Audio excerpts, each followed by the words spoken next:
بسم اللہ والحمد للہ والصلاۃ والسلام علی رسول اللہ۔ آج انشاءاللہ سورۃ النصر کا مطالعہ ہوگا۔ اعوذ باللہ من الشیطان الرجیم، بسم اللہ الرحمن الرحیم۔ اذا جاء نصر اللہ والفتح ورأيت الناس يدخلون في دين الله أفواجا فسبح بحمد ربك واستغفره إنه كان توابا۔ جب اللہ کی مدد آ جائے اور فتح نصیب ہو جائے اور تم دیکھو کہ لوگ فوج در فوج اللہ کے دین میں داخل ہو رہے ہیں تو تم اللہ کی تسبیح اور ثنا حمد بیان کرو اور اس سے مغفرت طلب کرو، بلا شبہ وہ توبہ قبول کرنے والا ہے۔ یہ ہے سورۃ النصر، جو سب سے آخری مکمل سورہ نازل ہوئی۔ اس میں وعدہ ہے اللہ تعالیٰ کی طرف سے کہ اللہ کی طرف سے مدد آئے گی اور فتح نصیب ہوگی۔ جب فتح آ جائے تو یہ کرنا، مطلب یہ کہ فتح آ کر رہے گی اور تمہیں اس وقت پھر یہ کرنا ہوگا۔ اللہ کی مدد تو اللہ ہی کی ہوتی ہے، نصرت اللہ تعالیٰ کی ہوتی غلبہ اللہ ہی کی طرف سے ہوتا ہے اور مدد اللہ ہی کی طرف سے ہوتی ہے۔ تو جب اللہ کی مدد سے تم کو غلبہ نصیب ہو جائے، تمہیں فتح نصیب ہو جائے، تو اور پھر تم یہ دیکھو فتح کون سی فتح، یعنی اسلام کا غلبہ ہو جائے اور لوگ فوج در فوج اسلام میں داخل ہونے لگیں، تو حکم ہوا اس وقت کیا کرنا ہے؟ اللہ تعالیٰ کی تسبیح اور حمد بیان کرنا ہے اور اس سے مغفرت طلب کرنا ہے۔ اگر ہم ایک نظر ان حالات پر ڈالیں جن حالات کے بعد یہ سورہ نازل ہوئی ہے یا جن حالات کے بعد فتح نصیب ہوئی ہے، آپ ایک نظر میں سرسری طور پر مراجعہ کریے نبی کریم صلی اللہ علیہ وسلم کی زندگی، نبوت سے پہلے کی زندگی،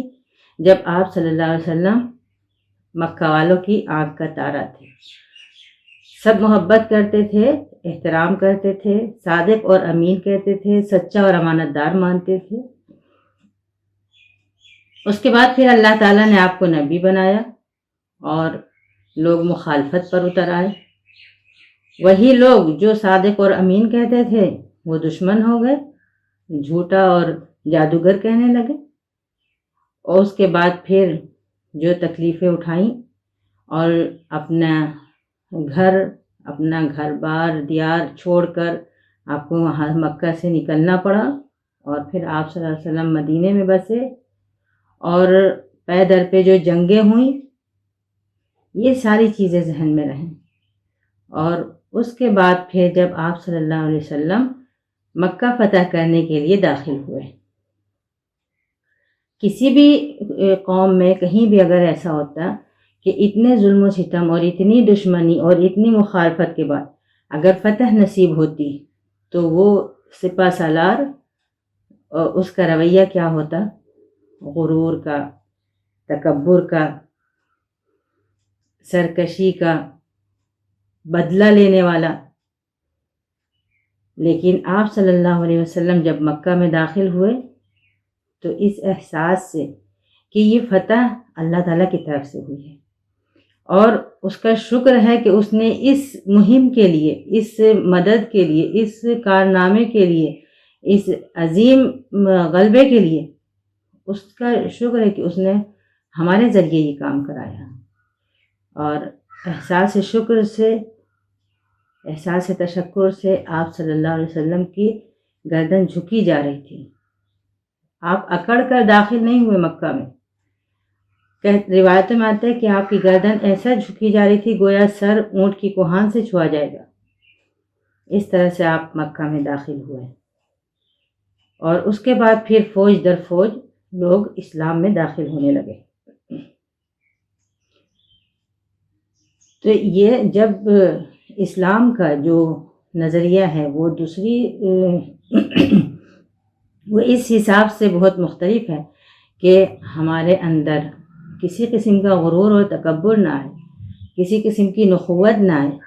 کسی قسم کا بڑا پن نہ آئے، کوئی کسی نعمت کو اپنا کمال نہ سمجھا جائے۔ جو کچھ نصیب ہوا وہ سراسر اللہ تعالیٰ کا فضل اور اس کی توفیق تھی، اور اس پر اللہ تعالیٰ کا شکر ادا کیا جائے۔ بعض روایتوں میں آتا ہے کہ نبی کریم صلی اللہ علیہ وسلم کثرت سے یہ دعا پڑھتے تھے، سبحانک اللہم و بحمدک استغفرک و اتوب الیک، یا سبحان اللہ و بحمدہ استغفر اللہ و اتوب الیہ۔ آخری دنوں میں آپ کثرت سے تسبیح و استغفار کرتے تھے۔ حضرت عائشہ نے پوچھا بھی کہ آپ کچھ ایسے دعائیں پڑھنے لگے جو پہلے تو نہیں پڑھتے تھے، تو آپ صلی اللہ علیہ وسلم نے کہا کہ مجھے اس کا حکم ہوا ہے، مجھے بتایا گیا تھا کہ ایک نشانی ہے، اگر میں وہ دیکھوں تو پھر میں کثرت سے تسبیح و استغفار کروں، اور وہ نشانی نظر آ گئی۔ وہ نشانی کیا تھی کہ لوگ فوج در فوج اللہ کے دین میں داخل ہونے لگے۔ تو اس طرح سے آپ صلی اللہ علیہ وسلم اپنے رکوع میں بھی اس دعا کو پڑھا کرتے تھے۔ یہ سورہ نازل ہونے کے بعد سے یہاں اللہ تعالیٰ کی تسبیح بیان کرنے کا حکم ہوا ہے، کیونکہ جب بھی کوئی نعمت ملے، جب بھی کوئی بڑا کام ہو، تو وہ سراسر اللہ تعالیٰ کی نعمت ہوتی ہے، اور اس کی نعمت پر، اس کے فضل و احسان پر اس کی پاکی اور اس کی بڑائی بیان کرنا ہے، اس کا شکر ادا کرنا ہے، اور اپنے لیے مغفرت کیوں طلب کرنا ہے، وَاسْتَغْفِرْهُ، اپنے لیے مغفرت کرو کہ اللہ تعالیٰ تمہاری توبہ قبول کرنے والا ہے اور تمہیں مغفرت فرمانے والا ہے۔ یہاں مغفرت کی کیا وہ ہے مصلحت ہے یا کیا حکمت ہے کہ انسان سے کوتاہی ہوتی ہی ہے۔ ہو سکتا ہے کہ مدد آنے میں دیر ہونے پر کبھی دل میں یہ خیال ہو جائے کہ مدد اتنی لیٹ کیوں ہو رہا ہے، کب اللہ کی طرف سے مدد آئے گی، ہم ابھی کتنا اور ظلم سہیں گے، کتنی پریشانیاں اور ہوں گی، ابھی کتنی اور آزمائش باقی ہے، کب آئے گی اللہ تعالیٰ کی مدد، اس طرح کے خیالات کا دل میں آ جانا، یا اگر مدد آ جانے کے بعد کہیں سے دل میں یہ خیال ہونا کہ یہ ہماری کوششیں ہوئیں یا ہماری محنت ہوئی جس کی وجہ سے یہ مدد حاصل ہوئی ہے، تو ان سب جذبات سے یا ان سب خیالات سے اپنے دل کو پاک کرنے کے لیے یہ حکم ہوا کہ تسبیح بیان کریں، فسبح بحمد ربک، اور اپنے گناہوں کی مغفرت کریں، واستغفرہ انہ کان توابا۔ اس کی بہت ساری مثالیں ہمیں قرآن پاک میں انبیاء کی زندگی میں بھی ملتی ہیں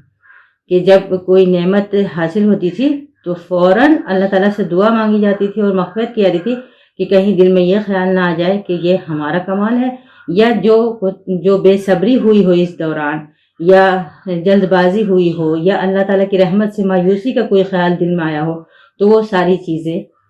صاف ہو جائیں اور پاک ہو جائیں۔ قرآن پاک میں اس کی بہت ساری مثالیں، خود نبی کریم صلی اللہ علیہ وسلم کے اسوے میں، سیرت میں اس کی بہت ساری مثالیں موجود ہیں۔ روایتوں میں آتا ہے کہ جب یہ سورہ نازل ہوئی تو ابو بکر صدیق رضی اللہ عنہ رو پڑے۔ لوگ دیکھنے لگے کہ ان کو رونے کے اس وقت کیا مقام ہے، کیونکہ یہ تو خوشی کی بات ہے کہ اللہ تعالیٰ کی طرف سے مدد آئے گی، فتح نصیب ہوگی، اور جو محنت ہم اتنے دن سے کر رہے ہیں دین پھیلانے کے لیے، تو اب لوگ جوق در جوق اللہ کے دین میں داخل ہوں گے، تو ان کو یہاں رونے کا کیا مقام تھا۔ لیکن حضرت ابو بکر صدیق رضی اللہ عنہ سمجھ چکے تھے کہ آپ صلی اللہ علیہ وسلم جس مہم کے لیے اور جس کام کے لیے آئے ہیں وہ کام اب پورا ہونے والا ہے، اور آپ صلی اللہ علیہ وسلم کو بلا لیا جائے گا۔ ایک روایت میں یہ بھی آتا ہے کہ آپ صلی اللہ علیہ وسلم نے کہا کہ اس سورہ کے ذریعے مجھے میری وقت قریب آنے کی اطلاع دی گئی ہے، اور اس کے پھر کچھ عرصے بعد آپ صلی اللہ علیہ وسلم کی علالت اور وفات کے بعد لوگوں کو یہ اندازہ ہوا کہ حضرت ابو بکر صدیق رضی اللہ عنہ جو سمجھے تھے وہ صحیح تھا، اور یہ آپ صلی اللہ علیہ وسلم کی جو مہم تھی یا جو مقصد تھا آپ کی بعثت کا، وہ اب پورا ہو چکا تھا۔ ہزاروں درود و سلام ہوں رسول اکرم صلی اللہ علیہ وسلم پر۔ اس کے بعد یہ ذمہ داری ہماری اور آپ کی ہے، اس دین کی حفاظت کرنا، اس کو سمجھنا، اس کا صحیح علم حاصل کرنا، اس کو دوسروں تک پہنچانا، یہ اب ہماری ذمہ داری ہے۔ جو تڑپ آپ صلی اللہ علیہ وسلم کے دل میں تھی اس دین کو پہنچانے کے تعلق سے، وہ تڑپ اب ہمارے دل میں ہو، اور جس طرح سے ان لوگوں نے اللہ تعالیٰ سے نصرت اور مدد کی طلب کی اور اللہ تعالیٰ کی مدد پر بھروسہ کرتے ہوئے مسلسل دین کا کام کرتے رہے کہ 23 سال کی قلیل مدت میں قوم کی کایا پلٹ گئی، اور وہ لوگ جو کسی بھی مہذب قوم میں جن کا شمار نہیں ہوتا تھا، وہ لوگ اب دنیا کی امامت کرنے کے مقام پر پہنچ گئے تھے۔ تو یہ جذبہ، یہ ذمہ داری، یہ فرض اب ہم لوگوں کو نبھانا ہے، اور اللہ تعالیٰ سے مدد مانگتے ہوئے، اپنی کوتاہیوں کی مغفرت طلب کرتے ہوئے اللہ تعالیٰ ہم کو اور آپ کو توفیق نصیب عطا فرمائے کہ بغیر کسی تکبر کے، بغیر کسی بڑائی کے، عاجزی و خاکساری کے ساتھ اللہ تعالیٰ کی مدد طلب کرتے ہوئے ہم اس کے اس دین کو آگے بڑھانے والے ہوں، اپنی ہر صلاحیتوں سے، قلم کے ذریعے، زبان کے ذریعے، طاقت کے ذریعے، مال کے ذریعے، اولاد کے ذریعے، جو کچھ بھی اللہ تعالیٰ نے اپنی نعمتوں سے ہم نوازا ہے، وہ ساری چیزیں اس دین کو قائم کرنے، اس کے غلبے کے لیے لگا دی جائیں، تو پھر اللہ تعالیٰ کی مدد آئے گی اور پھر ہم خوش ہوں گے۔ اقول قولی ھذا واستغفر اللہ لی ولکم ولجمیع المسلمین۔